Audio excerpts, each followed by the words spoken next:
안녕하십니까. 전 시간에 이어서 믿음의 조상 아브라함의 믿음에 대한 공부합니다. 지난 시간에는 이제 부르심을 받고 이제 할례 받기 전까지의 아브라함의 믿음에 대하여 알아봤고, 이번 시간에는 이제 할례 받고 난 이후에 아브라함의 믿음에 대하여 공부하는 시간을 갖습니다.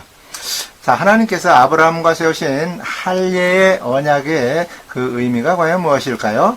그것은 할례는 전능하신 하나님을 믿음으로 하나님의 언약이 하나님이 계획에 의하여 성취될 것임을 상징하는 것으로 이제 완전한 믿음의 예표가 되는 것입니다.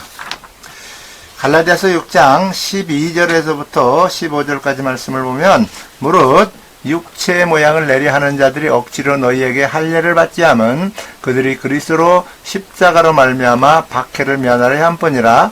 할례 받은 그들이라도 스스로 율법은 지키지 아니하고 너희에게 할례를 받게 하려 하는 것은 그들이 너희의 육체로 자랑하려 함이라. 할례나 무할례가 아무것도 아니로되 오직 새로 지으심을 받는 것만이 이제 중요하니라, 이렇게 말씀하고 있습니다.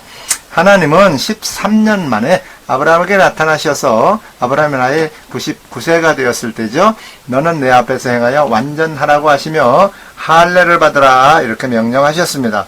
완전하라고 하는 것은 하나님이 우리 안에서 자유롭게 일하실 수 있도록 하라는 것입니다. 이것은 아브라함의 육신의 생명에서 나오는 믿음으로는 하나님의 약속을 이룰 수 없으므로 하나님께서 친히 약속을 이루어 주시겠다고 하는 것입니다.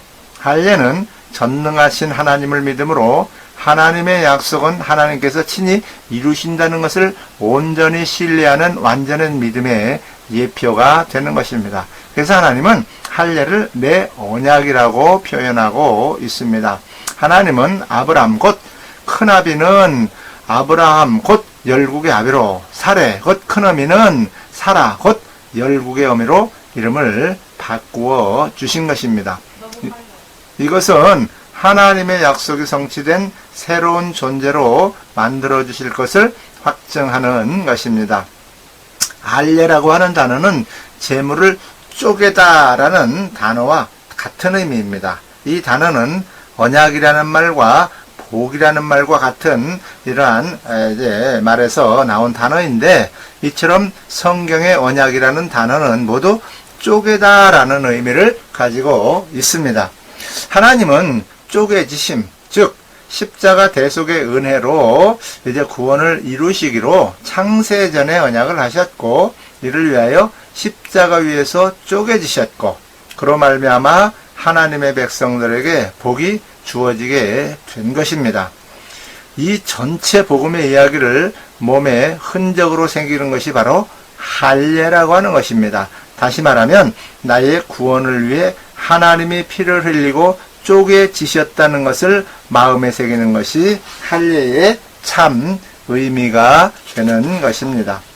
할례는 당시에 유대인들만 아니라 고대 근동의 모든 민족들의 관습이었습니다. 하나님은 할례라는 당시의 관습을 통하여 이제 예수 그리스도의 쪼개짐으로 인한 구원을 상징으로 담으셨던 것이죠. 생식기의 표피를 자른다는 것은 인간의 노력과 열심으로는 참 생명이 탄생할 수 없음을 메시지로 담고 있는 것이었습니다. 그러므로 할례는 하나님의 언약이 하나님의 쪼개지심에 의해 성취될 것임을 예표하는 하나의 상징인 것입니다. 그리고 하나님의 쪼개짐이 우리 성도들에게 전가되어 우리가 쪼개진 것으로 간주됨을 상징하는 의미로 아브라함은 할례를 받는 것입니다. 그러나 할례는 그 자체가 효력이 있는 것이 아니라 상징적인 표라고 하는 것이죠. 하나님께서 아브라함에게 할례를 행하라고 하신 것은 아브라함이 무할례 시의 믿음으로 의롭다 함을 확정하는 표식이 된 것입니다. 자, 두 번째는 오늘날 우리가 할례 받은 믿음으로 살기 위해서는 마음의 할례를 받아야 합니다. 이것은 복음을 믿음으로 성령으로 거듭나 하나님의 생명으로 사는 것입니다. 골로새서 2장 11절에 보면 또 그 안에서 너희가 손으로 하지 아니한 할례를 받았으니 곧 육적 몸을 벗는 것이요 그리스도의 할례니라 라고 말씀하고 있고, 로마서 2장 29절에서도 오히려 마음에 참된 변화를 받은 사람이라야 참 유대인이며 기록된 율법이 아닌 성령님에 의한 마음의 할례가 진정한 할례입니다. 이런 사람은 칭찬을 사람에게서 받는 것이 아니라 하나님에게서 받습니다 라고 말씀하고 있고, 또 이제 빌립보서 3장 2절과 3절의 말씀을 보면 개들을 삼가고 행악하는 자들을 삼가고 손 할례당을 삼가라. 하나님의 성령으로 봉사하며 그리스도 예수로 자랑하고 육체를 신뢰하지 아니하는 우리가 곧 할례당이라 라고 말씀하고 있습니다. 할례라고 하는 것은 마음을 다하며 성품을 다하여 하나님을 사랑하게 하사 생명을 얻게 하시고 마음으로 하나님의 말씀을 듣고 행하게 해주심으로 복을 얻게 해주시겠다는 약속인 것입니다. 진정한 할례는 성령으로 말미암아 마음의 할례를 받아야 합니다. 오직 믿음으로 성령의 가르침을 받아 그리스도의 은혜와 사랑을 깨달아 성령께서 주시는 그리스도의 마음으로만 하나님의 말씀이 깨달아지고 믿어지게 되는 것입니다. 하나님은 마음의 할례를 행하라고 하시면서 너희 마음 가죽을 배라고 말씀하고 계십니다. 그래서 에스겔서 26장 26절에 굳은 마음을 제하고 라고 말씀하십니다. 이 단어가 베어내다, 잘라내다 라고 하는 의미입니다. 마음 가죽을 베어버리는 마음의 할례는 곧 육적인 몸을 벗는 것입니다. 그렇게 마음 가죽이 베어져서 새 마음을 갖게 된 이들은 절대로 자기 자랑이나 자기 성취나 자아 실현을 인생의 목표로 두고 살아가지 않게 되는 것입니다. 자, 다음은 구약의 할례가 신약의 세례와 과연 어떤 관계가 있을까요? 골로새서 2장 11절과 12절의 말씀을 보면 또 그 안에서 너희가 손으로 하지 아니한 할례를 받았으니 곧 육의 몸을 벗는 것이요 그리스도의 할례니라. 너희가 세례로 그리스도와 함께 장사되고 또 죽은 자들 가운데서 그를 일으키신 하나님의 역사를 믿음으로 말미암아 그 안에서 함께 일으키심을 받았느니라 라고 말씀하고 있습니다. 또한 로마서 6장 3절과 4절에는 무릇 그리스도와 예수와 합하여 세례를 받은 우리는 그의 죽으심과 합하여 세례받은 줄을 알지 못하느냐? 그러므로 우리가 그의 죽으심과 합하여 세례를 받음으로 그와 함께 장사되었나니 이는 아버지의 영광으로 말미암아 그리스도를 죽은 자 가운데서 살리심과 같이 우리로 또한 생명 가운데서 행하게 하려 함이라 라고 말씀하고 있고, 또한 베드로전서 3장 이제 21절에는 보면 그것은 오늘날 여러분에게 구원을 가져다 두는 세례를 미리 보여준 것입니다. 세례는 몸에서 더러운 때를 벗기는 것이 아니라 깨끗한 양심으로 살겠다고 하나님께 서약을 하는 것이며 예수 그리스도의 부활로서 이루어지는 것입니다 라고 말씀하고 있습니다. 또한 갈라디아서 3장 27절에는 누구든지 그리스도와 합하기 위하여 세례를 받은 자는 그리스도로 옷 입었느니라 라고 말씀하고 있습니다. 구약의 할례는 신약의 세례를 의미하는 것입니다. 성도는 모두 복음을 믿음으로 성령으로 말미암아 예수 그리스도의 할례를 받은 자들입니다. 그리고 할례의 정신이 세례로 이어지는 것으로서 성도는 예수와 합하여 함께 죽고 함께 살아난 자라는 것을 믿는다는 신앙 고백이 바로 세례인 것입니다. 그리스도와 합하기 위하여 세례를 받은 자는 그리스도로 옷 입은 자입니다. 그리고 세례는 옛 사람이 십자가에서 죽었고 이제 하나님의 은혜로 새 사람이 되었다는 것을 고백하고 공포하는 것입니다. 그런데 물은 선한 양심이 하나님을 향하여 찾아가게 하는 것이라고 말씀합니다. 이것은 새 언약의 성취를 통해 누리게 될 은혜를 의미하는 것입니다. 그래서 예수님은 물이 성령이라고 요한복음 7장 38절 이하에서 말씀하고 있습니다. 성도는 그 배에서 생수, 곧 성령이 오셔서 죄에 대하여, 의에 대하여, 심판에 대하여 책망을 하심으로 우리의 옛사람의 자아를 완전히 부수시고 새 사람으로 소생하게 되는 것이라는 것입니다. 자, 할례의 의미가 과연 무엇일까요? 할례는 남성의 생식기 끝의 표피를 잘라내는 종교적인 관습으로서 육신의 생명으로 살던 옛사람은 죽고 하나님의 생명으로 새롭게 출생하여 하나님의 백성이 되는 언약의 표징인 것입니다. 할례 받기 전과 받은 후에 아브라함의 믿음의 변화는 육신의 생명의 믿음이 아니라 하나님의 생명으로만 온전한 믿음을 소유할 수 있음을 예표하고 있습니다. 할례는 육신의 생명에서 나오는 육신의 믿음과 하나님의 생명에서 나오는 신령한 믿음을 구분하는 기준이 됩니다. 할례를 통하여 믿음이 오기 전과 믿음이 온 뒤 하나님의 의와 자기의 하나님의 생명의 믿음과 육신의 율법적인 종교적 믿음이 구분이 됩니다. 하나님은 할례받지 않은 자와 함께 일하시지 않습니다. 하나님은 할례받지 않은 자는 거룩한 성 예루살렘과 하나님의 성소에 들어갈 수가 없다고 성경에 이제 이사야 52장과 에스겔서 44장 9절에서 말씀하고 있습니다. 그래서 세례 요한과 예수님도 할례를 받았다 하는 기록이 신약성경에 나오죠. 할례 받지 않은 자는 구원받은 자가 아니라고 할 수가 있습니다. 자, 다음입니다. 할례 받은 후에 아브라함의 믿음이 주는 교훈이 무엇일까요? 예, 할례 받은 후에 아브라함의 믿음의 변화는 육신의 생명을 죽이고 하나님의 생명으로만 완전한 믿음을 소유할 수 있는 것을 예표해주고 있는 것입니다. 창세기 17장 21절 말씀에는 내 언약은 내가 내년 이 시기에 사라가 내게 낳을 이삭과 세우리라 이렇게 말씀하고 있습니다. 로마서 4장 18절 이하에는 아브라함이 바라할 수 없는 중에 바라고 믿었으니 이는 내 후손이 이 같으리라 하신 말씀대로 많은 민족의 조상이 되게 하려 하심이라.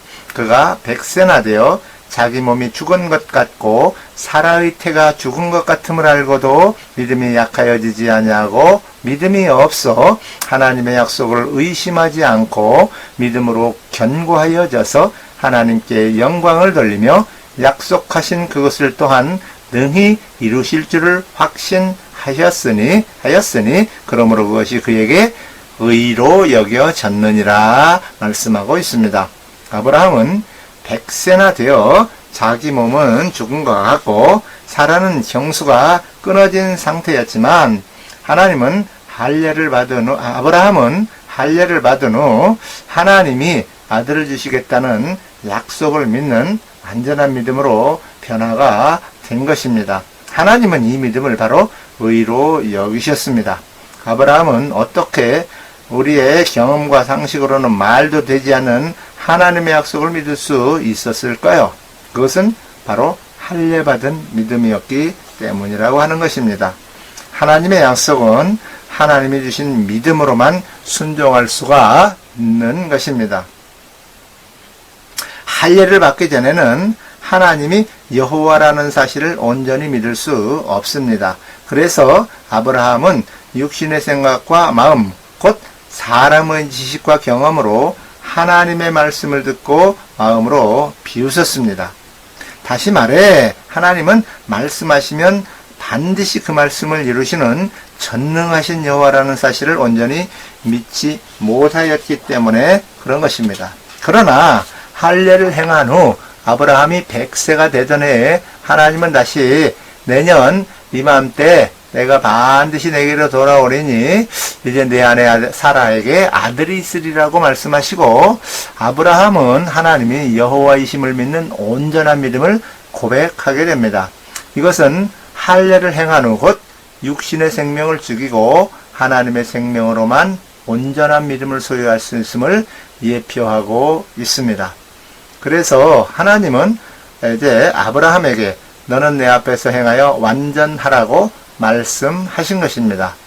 하나님의 약속은 하나님께서 친히 이루어 주신다는 것을 믿는 믿음이 바로 완전한 믿음인 것이죠.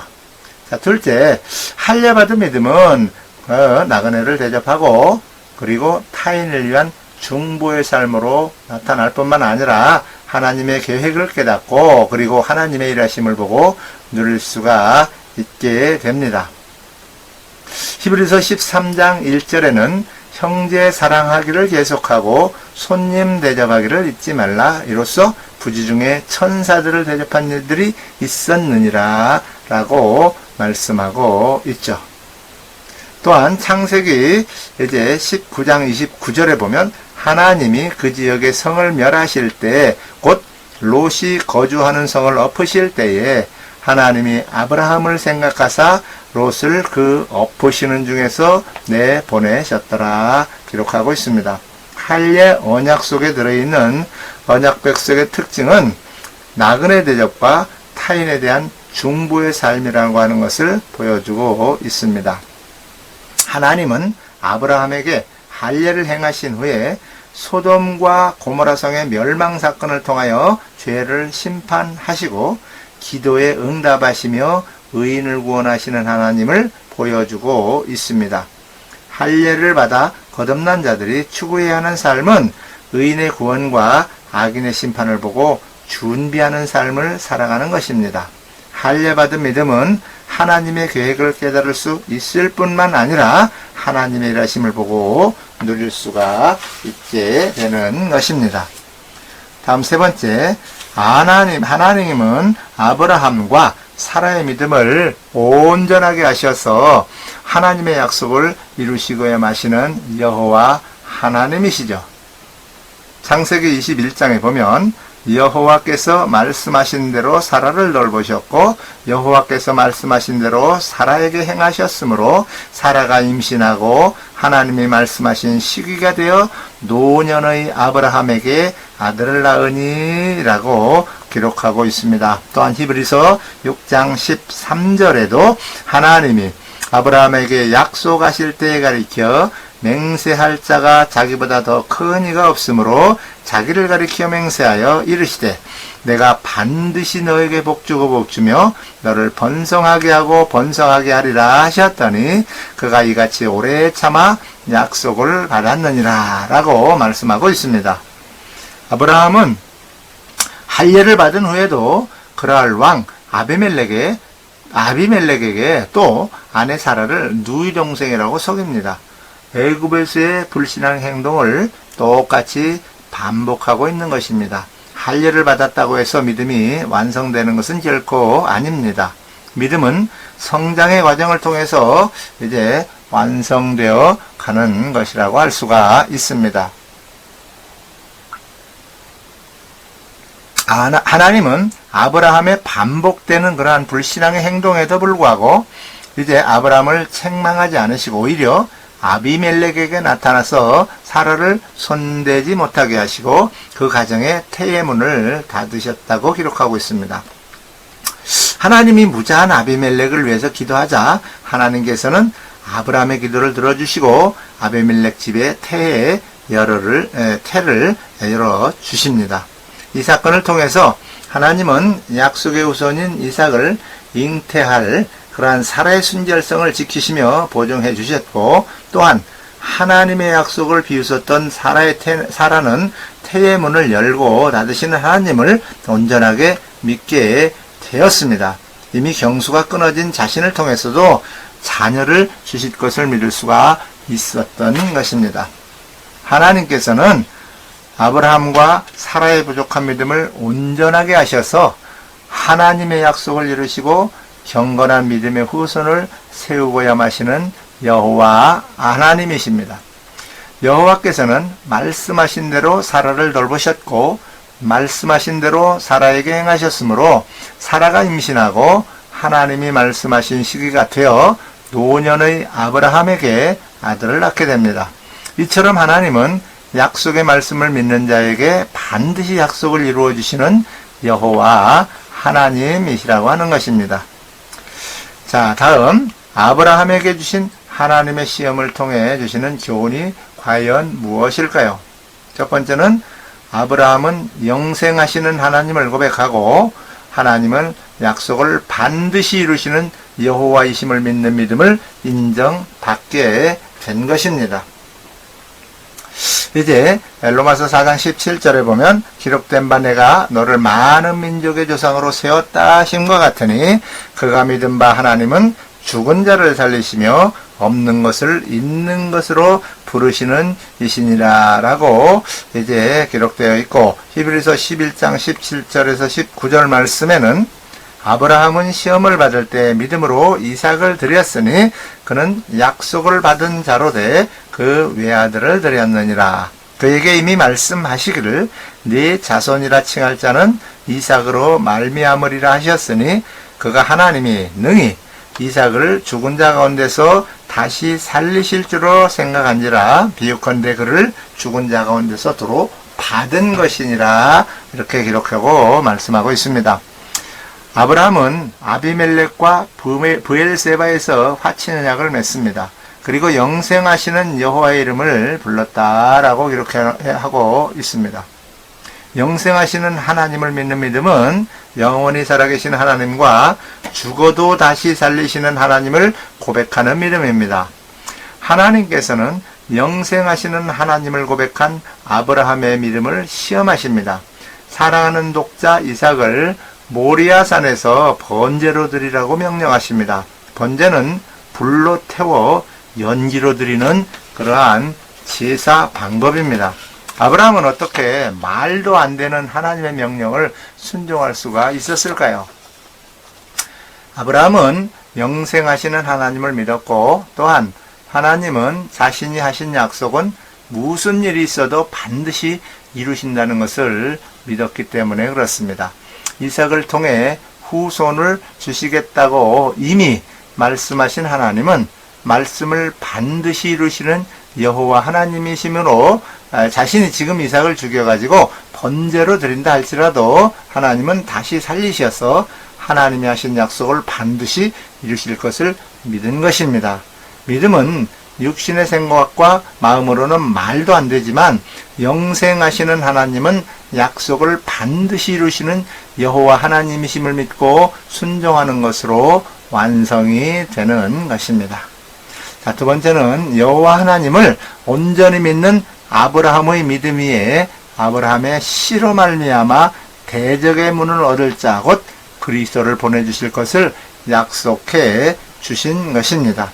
창세기 22장 이제 15절에 보면은 여호와의 사자가 하늘에서부터 두 번째 아브라함을 불러 이르시되 여호와께서 이르시기를 내가 나를 가리켜 맹세하노니 내가 이같이 행하여 내 아들 내 독자도 아끼지 아니하였은즉 내가 내게 큰 복을 주고 내 씨가 크게 번성하여 하늘의 별과 같고 바닷가의 모래와 같지 하리니 내 씨가 그 대적의 성문을 차지하리라. 또 내 씨로 말미암아 천하 만민이 복을 받으리니 이는 내가 나의 말을 준행하였음이니라 하셨다 하니라. 이렇게 말씀하셨습니다. 또 갈라디아서 3장 16절 말씀으로는 이 약속들은 아브라함과 그 자손에게 말씀하신 것인데 여럿을 가리켜 그 자손들이라 하지 아니하시고 오직 한 사람을 가리켜 네 자손이라 하셨으니 곧 그리스도라라고 말씀하고 있습니다. 하나님은 아브라함에게 하나님이 여호와라는 사실을 온전히 믿는 믿음 위에 그리스도를 보내주시기로 약속하셨습니다. 대적의 문은 마귀의 성문을 말하는 것으로 그것은 마귀의 종이 되어 마귀 안에 갇혀있는 모든 인류를 마귀로부터 나오게 할 수 있는 문을 여실 뿐, 다시 말하면 구원시킬 수 있는 메시아를 보내주시겠다는 말씀인 것입니다. 하나님께서는 육신의 필요 때문에 아내를 내어줄 정도로 연약한 아브라함을 택하시고 부르셔서 여러 가지 사건들을 통하여 하나님이 여호와라는 사실을 온전히 믿도록 하시고 아브라함의 이 믿음 위에 그리스도를 약속하신 것입니다. 아브라함은 하나님이 자기 씨를 통해 메시아 곧 그리스도를 보내주시겠다는 약속을 믿었다는 것은 이것을 다른 말로 하면 아브라함이 오실 예수 그리스도를 믿었다는 말입니다. 이삭은 바로 예수 그리스도의 예표인 것입니다. 믿음의 조상 아브라함을 시작으로 이삭과 야곱, 요셉을 비롯한 구약의 모든 믿음의 사람들은 그리스도를 보내주실 것이라고 약속하신 하나님을 아브라함처럼 믿는 믿음으로 구원을 얻은 것입니다. 마태복음 1장에 예수 그리스도의 계보와 히브리서 11장의 믿음의 증인들의 역사는 바로 아브라함의 믿음으로 살아간 믿음의 선진들의 증거를 기록하고 있는 것입니다. 자, 다음으로 하나님께서 아브라함을 믿음의 조상으로 세우시고 아브라함의 믿음을 만드신 이유와 목적이 그러면 과연 무엇일까요? 그것은 우리들로 하여금 아브라함의 믿음으로 말미암아 성령의 약속을 받도록 하시기 위한 것이라 하는 것입니다. 갈라디아서 3장 6절 이하에 아브라함이 하나님을 믿음에 그것을 그에게 의로 정하셨다 함과 같으니라. 그런즉 믿음으로 말미암은 자들은 아브라함의 자손인 줄 알지어다. 또 하나님이 이방을 믿음으로 말미암아 의로 정하실 것을 성경이 미리 알고 먼저 아브라함에게 복음을 전하되 모든 이방이 너로 말미암아 복을 받으리라 하였느니라. 그러므로 믿음으로 말미암은 자는 믿음이 있는 아브라함과 함께 복을 받느니라 라고 말씀하고 있습니다. 또 갈라디아서 3장 13절 이하에는 그리스도께서 우리를 위하여 저주를 받은 바 되사 율법의 저주에서 우리를 기록하셨으니 기록된 바 나무에 달린 자마다 저주 아래에 있는 자라 하였습니다. 이는 그리스도 예수 안에서 아브라함의 복이 이방인에게 미치게 하고 또 우리로 하여금 믿음으로 말미암아 성령의 약속을 받게 하려 함이라 이렇게 말씀하고 있습니다. 하나님께서 아브라함에게 주신 복은 모든 믿는 자들에게 주신 복입니다. 아브라함과 함께는 아브라함 안에서라고 하는 의미입니다. 그리고 예수님께서 십자가를 지신 사건도 성령으로 말미암아 우리에게 아브라함의 복이 미치도록 하기 위함이셨다라고 합니다. 그러므로 아브라함을 향한 하나님의 언약은 바로 우리 성도들을 향한 언약이었던 것입니다. 하나님이 아브라함을 의롭다 하신 것이 아브라함만을 가리켜 의롭다 하신 것이 아니라 그 속에 들어있는 예수 그리스도를 믿는 모든 성도들에게 의롭다 하셨다는 것입니다. 따라서 아브라함과 연합이 되어 의롭다 인정을 받은 자들은 예수 그리스도 안에서 죄 사함을 받은 자들과 동일한 자들인 것입니다. 그리고 하나님께서는 약속을 반드시 이루시는 여호와 하나님을 믿는 아브라함의 믿음 위에 그리스도를 보내주실 것을 약속하시고 이 약속을 믿는 믿음으로 구약의 성도들이 구원을 받은 것처럼 우리들도 아브라함과 같은 믿음으로 성령의 약속을 이루어 주실 것을 믿도록 하시기 위해서 아브라함을 믿음의 조상, 모델로 세우셔서 무엇을 어떻게 믿어야 하는 것을 가르쳐 주신 것입니다. 성령의 약속이란 성령 안에서 오시는 그리스도께서 말씀으로 우리를 하나님의 자녀로나 우리를 성전 삼고 친히 말씀하시고 가르쳐서 그리스도의 마음을 갖게 해주셨을 뿐만 아니라 예수 이름으로 살도록 영원히 함께 하시겠다고 하는 새 언약을 말하고 있는 것입니다. 하나님은 아브라함을 믿음의 조상으로 세우시고 우리들로 하여금 아브라함과 같은 믿음으로 새 언약의 일꾼으로 천국되어 살도록 하시기 위하여 아브라함의 믿음을 만드셨던 것입니다. 새 언약이 하나님의 자녀들이 누리고 살아야 할 하나님이 주신 기업입니다. 하나님께서 아브라함에게 맹세로 약속하신 것처럼 하나님의 자녀들에게 새 언약을 기업으로 맹세하시고 하나님이 친히 새 언약을 이루어 주셨습니다. 새 언약의 일꾼으로 천국되어 사는 것은 오직 아브라함의 믿음을 가질 때 이루어 주시는 하나님의 약속입니다. 이와 같이 우리로 하여금 아브라함의 믿음으로 새 언약의 일꾼이 되어 천국의 삶을 살도록 하시는 것이 바로 아브라함의 믿음을 만드신 이유와 목적이 되는 것입니다. 자, 이제 마지막입니다. 아브라함의 믿음으로 복음의 약속이 성취된 결과가 과연 무엇일까요? 그것은 복음의 성취는 우리가 여자의 후손 곧 복음으로 난 자가 되어서 그리스도로 옷 입고 사는 자가 되는 것입니다. 이것이 바로 복음의 약속이 성취된 결과가 되는 것입니다. 하나님께서는 아브라함의 두 아내인 사라와 여종 하갈을 통해 옛 언약의 율법에 속한 육체를 따라 난 종의 자녀와 새 언약의 복음에 속한 약속을 따라 난 약속의 자녀를 보여주고 있습니다. 약속의 자녀가 성령을 따라 난 자이고 하나님께로부터 난 자인 것입니다. 그래서 성령은 우리의 어머니가 되십니다. 그러므로 아브라함의 믿음으로 새 언약의 복음을 믿고 성령의 약속이 성취됨으로 거듭난 자들은 모두 이삭과 같이 약속의 자녀요 자유하는 여자의 자녀입니다. 그리고 그들이 예수님과 같은 여자의 후손이라고 하는 것입니다. 이로써 원시 복음의 약속이 결국 하나님의 자녀들에게 성취되는 것이고 하나님의 자녀는 뱀의 머리를 깨뜨리는 권세를 가진 자가 된 것입니다. 자, 믿음의 조상 아브라함의 믿음에 대하여 할례 받기 전의 믿음과 할례 받은 이후의 믿음에 대하여 우리가 공부하여 보았습니다. 감사드립니다.